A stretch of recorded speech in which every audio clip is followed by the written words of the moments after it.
Cornerstone pretty much all my life. Parents met here. I got married here. I was in Bruce for a while, which is down southern Wisconsin a little bit. And my dad taught there. That's southern, right? It's south of here. I wouldn't call it southern Wisconsin. Okay, south of here. Directions are not my thing. We're going to get to know me a little bit tonight, so we're going to go through some of these slides. We're going to spend some time getting to know me. First thing I want to say, I am not a runner. We can go to the next slide. Let's click through these little bubbles. Chocolate is one of my favorite things. Oh yeah. Yes. Beautiful thing that God put on this earth for humans to have. I mean, the cocoa, I don't even know how it's made. I like chocolate. Wrestling, if you know me, you know wrestling. It's part of my life. It's a part of my family. It's something I've grown up with. I've been at wrestling since I was in my mother's stomach, because my dad was a college wrestler. So I've been at wrestling literally while I was being knit together in my mother's room. Wrestling was a part of my life. I go to the next bubble. I'm very loud, if you haven't known that already. If you know my family, I said my name's Melton. Melton kind of comes attached to all this other stuff. And loud is one of those things. We're kind of loud, we're kind of bold, we're kind of obnoxious sometimes. That's one of those things that comes with it. I like shopping. What girl doesn't like shopping? I wish I had like unlimited money to shop. But I don't have that, but I like to spend what money I do have. Sometimes the money I don't have, I like to spend that too. Next bubble. Pinterest. Who are my Pinterest buddies? You spend probably more time pinning than you should if you're like me. You have boards for everything. You have your wedding plan. You have your children dressed. You have your husband picked out, and you know where you're going to retire. Your life is planned on Pinterest. I don't know if God knows this, but he knows me. He knows I spend Pinterest. My life is planned on Pinterest. My husband, I'm sorry, my wedding's planned. I hope you don't want as much say in my wedding because I had a plan. I also have probably 25 dresses. So that movie 27 Dresses, I've got all those but in wedding form on my Pinterest board. Netflix. Biggest waste of time ever, and it's awesome. Yes. Lauren just showed me the show, and I haven't been able to watch it without her yet. But it's so good, and it's on Netflix. What is it? What is it? It's Merlin. It's kind of like creepy, weird, modern stuff. It's awesome. And it's great, and I love it, and you get it on Netflix. Laughing. I laugh all the time. I laugh when you probably shouldn't laugh. I laugh at stuff. You know, like when people fall and they get hurt? Yeah, that's me. Sorry, I like to laugh. But the biggest thing, I'm not a runner. I hate running. You'd think, well, my family's really athletic. Like, yeah, she likes running. I got the running. I'm not a runner. Emma Kelby's going to speak tomorrow. She's a runner. She's good. Yeah, I don't run. And when I run, you know, most people look at this when they run. Let's see if it comes up. The next slide.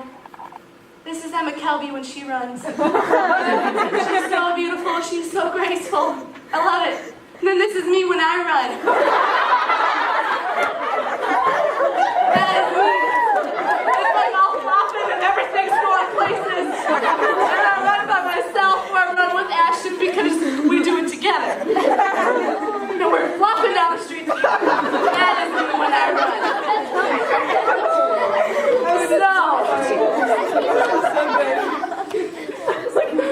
Let's go to the next slide. Oh, there we go. I'm going a little twirl. Alright, so I have a Bible verse about running. I didn't just throw that dog picture on there to make you laugh. Do you not know that in a race all runners run, but only one gets the prize? Run in such a way as to get the prize. Everyone who competes in the games goes into strict training. They do it to get a crown that will not last, but we do it to get a crown that will last forever. Therefore, I do not run like someone who is running aimlessly. I do not fight like a boxer beating the air. No, I strike a blow to my body, and I make it my slave, so that after I have preached to others, I myself will not be disqualified from the race. I am speaking tonight on everything that I have gone through this year. Not everything, because that takes a really long time. So I'm speaking on some things and squishing it into one thing, and we'll see what God does and what happens. But I'm speaking to myself tonight just as much as I'm speaking to you guys, because this is stuff that I can tell you that just last Sunday, I was crying about in my living room with a lot of leaders that are here. Honestly, tears, sobbing. My makeup was awesome. It lasted. Waterproof rocks. But I'm going through this same stuff. I'm not through this. I'm not complete in this. So I am running not to get disqualified from the race. I'm talking to myself just as much as I'm talking to you. Because we are all running a race. I don't know if any of you guys are runners in here. Raise your hand. Who's a runner? Oh, we got some of you guys. Nice. You can teach all of us dogs how to run. For everybody else, even though you might not be a runner like me, you're still running a race. I'm talking about a spiritual race. Because if we're all running a race, for all of us non-runners, it'd be like, oh man, we're running a race. Better be one of those like little kid walk ones, those speed ones, where you like walk with cancer or something. Yeah, I can maybe do those. I've never done one, but I could probably do one of those. But I'm talking about a spiritual race, and a spiritual one that we're all running together, but ours are different. They're different racetracks. So I've got some points about running from the non-runner. I don't know if these are real running points. I thought they sounded cool, so we're going to say that they're running points. We can ask Emma tomorrow. Let's go through these quick. First, you run towards a goal. If your coach said, okay, Lily, you go run, and you keep running, and then we'll see what happens. You just run. You would be like, oh my word, I'm just going to run. And maybe for some of you runners, it's like, awesome, I'm just going to run. But I need a goal. So you run towards a goal. You train for the race you're going to run. If you like chocolate like me, you sit back and you eat chocolate and you go run that race. It's going to be a little tough. It's going to be a little hard. You adjust your lifestyle to fit the race you're going to run. So you might have to set aside that chocolate if you're going to run the race. I have to pick up a carrot or two. And I can eat them now because I don't have any braces. You need to know your limit. So for a non-runner, I'm not going to be like, yeah, marathon, sign me up. Do it. No, I'm starting with those little kiddie races. Like, we run to the end of the driveway and I'll try to beat you. Like, that's my race level right now. You need to pace yourself. If you sprint the whole entire race, maybe some of you can do that, but I know I can't. I got to pace myself. I might sprint a little here and then I'll sprint at the end, but I got to pace myself throughout the race. You need to enjoy the journey. If you don't like running, sometimes you just gotta run, get through it, gym class, gotta do it. But you also, God wants us to enjoy the race, and if you're a runner, you're gonna want to enjoy the race. Maybe look at some butterflies or something as you're running, I don't know. Think about something, but you're gonna try to enjoy the race that you're running. You keep going. Oh, that's what little animations that take forever. Run towards the goal. What is the goal as Christians? What's the goal of our race? Anybody? Lily? Go to heaven. Okay. Another goal. Lily? Stay on the right path. Kaylee? I was going to say to Stay on the right path. Julia?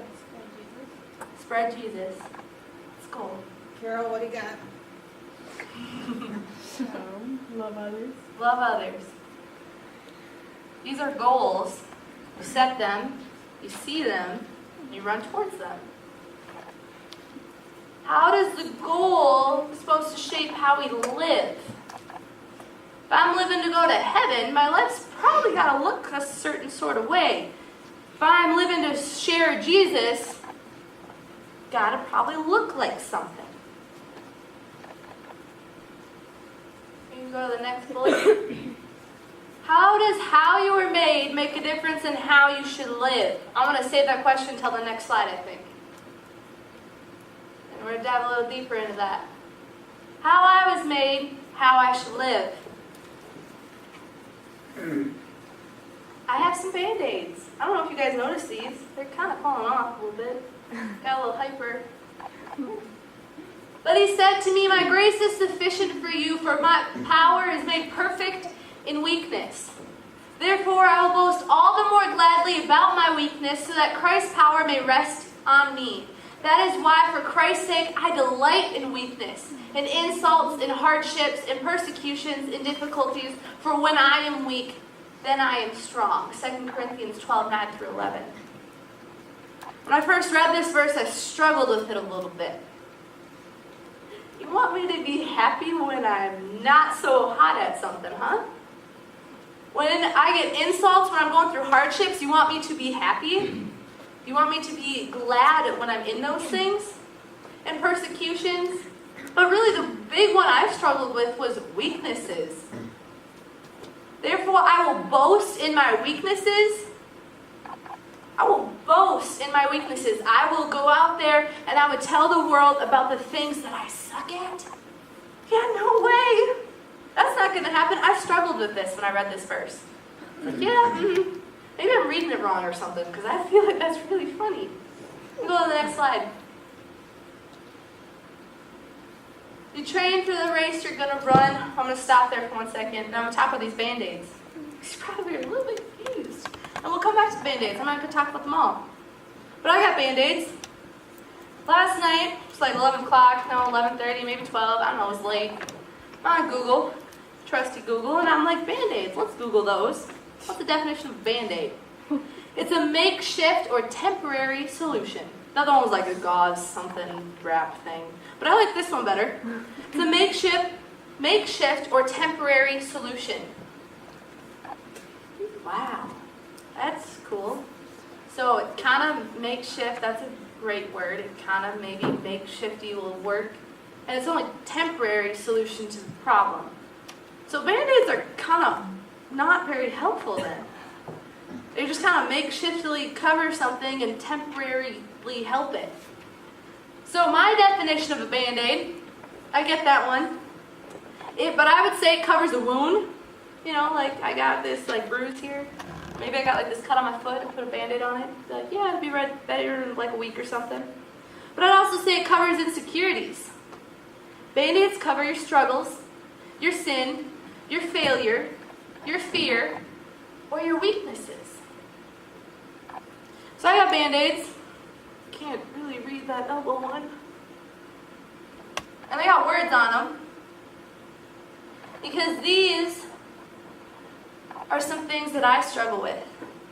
They're my insecurities, they're my fears, they're my failures, they're my weaknesses. And I'm going to boast in those tonight and hope that God shines through in them.